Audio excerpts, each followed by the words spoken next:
Servus, Männer, it's Red Pill Germany again. If you follow the news right now in Germany, you see that there is a big discussion. The discussion is whether or not people should get their basic rights back when they take a pharmaceutical concoction that is produced by some global corporations. And of course, other people shouldn't get their basic rights back.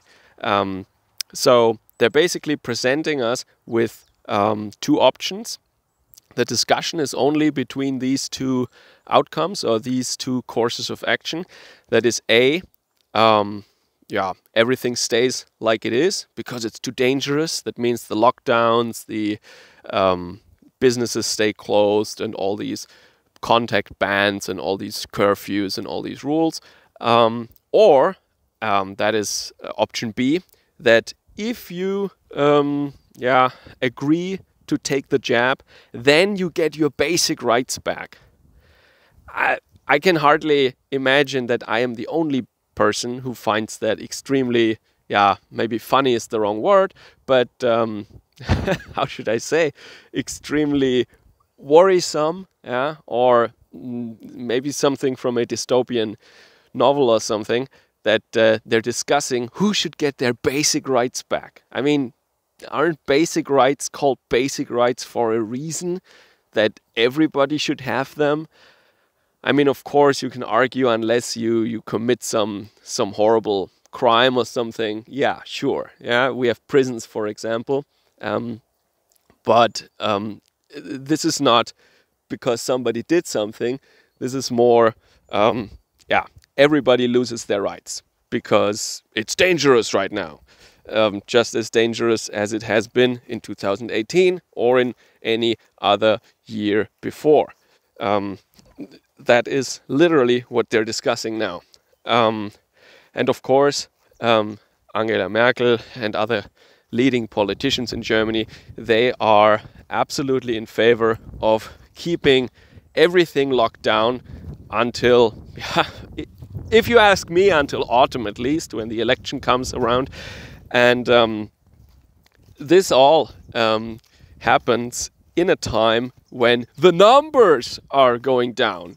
First they said the numbers are too high. The numbers need to go down.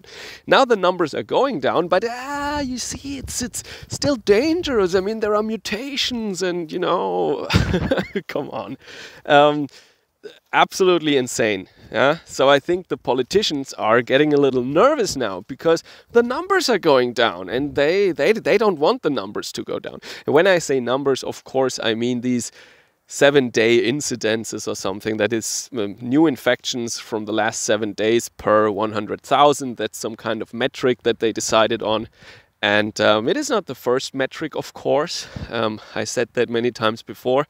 They always choose another thing depending on what looks the worst at the moment. If one metric starts looking better, then they jump to the next metric. So first it was the R parameter. That is how many people on average is one infected person infecting during the course of his illness. And when that number went below 1, which is the magic threshold, of course, then some other metric becomes important all of a sudden. Then it's this incidence, or then it's hospital beds because we need to flatten the curve or something. And then it's fatalities, and then it's something else. And now it's mutations. That's something that you can't even quantify. It doesn't even have anything to do with people or with the health system or whatever. They're just saying it's a mutation. It's basically just a word. Because, I mean, viruses always mutate. They mutate all the time. And now they found this new word and they told the media to use it. And mutation, that's now the new scare word. And it's actually better for them because it doesn't require any numbers to stay up, right? No matter what the fatalities are, no matter how many hospital beds are occupied at the moment, no matter how many people get infected or tested positive or what have you, they can always say mutation. And they can still justify all these measures, all these yeah, measures that take our freedoms and our basic rights away. Yeah, so who should get their basic rights back and when? So there are articles being written now that basically say those who got the jab, they should get their basic rights back immediately.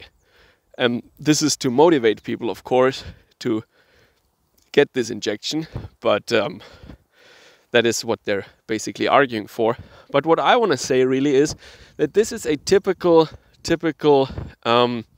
move of the elites, a typical strategy that they use very often.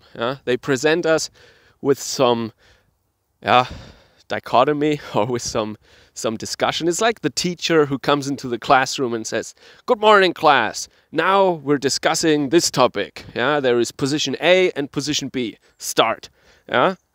Make some arguments and go at it.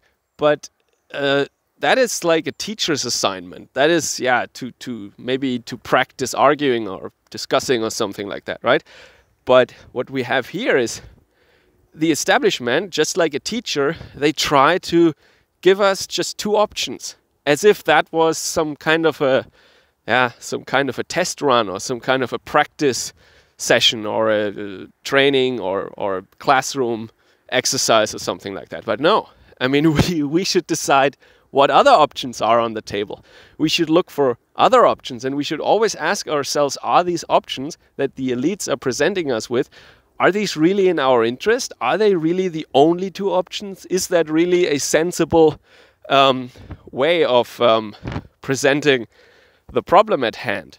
Dividing it into A and B, when both A and B are absolutely against our interests and are absolutely insane. What about option C? Everybody gets their basic rights back, How about that? Because they're basic rights. And because the sniffles is not a reason to close down shops, How about that? But that's not even on the table. And it's so smart. It's really intelligent because it works. Because when you have these heated arguments in these television, political shows where they invite members of several political parties and some journalists and some activists and what have you. And then they have heated debates. A or B, A or B. Basic rights for those people or for nobody. And that's the discussion. And that's what everybody discusses about now. This is what everybody is talking about. Nobody's talking about anymore for just stopping the whole thing and just opening up again with some precautions maybe, but not having business owners banned from running their businesses and accumulating large amounts of debt in the process when the government shut them down for no fault of their own. Could we maybe as an option C start discussing about that? No, we can't. And it works. It works perfectly. The public, the general public, they're falling for this. It is actually amazing how they can only think in terms of A and B now. They don't think there is a C or a D or an E. No, it's just A or B, because that's what the elites put on the table. It's like the teacher, like a teacher coming into the classroom and saying, "Hey, class, let's discuss this topic, A or B." Absolutely amazing. Now, this is just what I wanted to let you know. So it seems like even though Germany is absolutely clearly on the way of recovering, it was clear that they would say, but this is just because of all the lockdowns. See?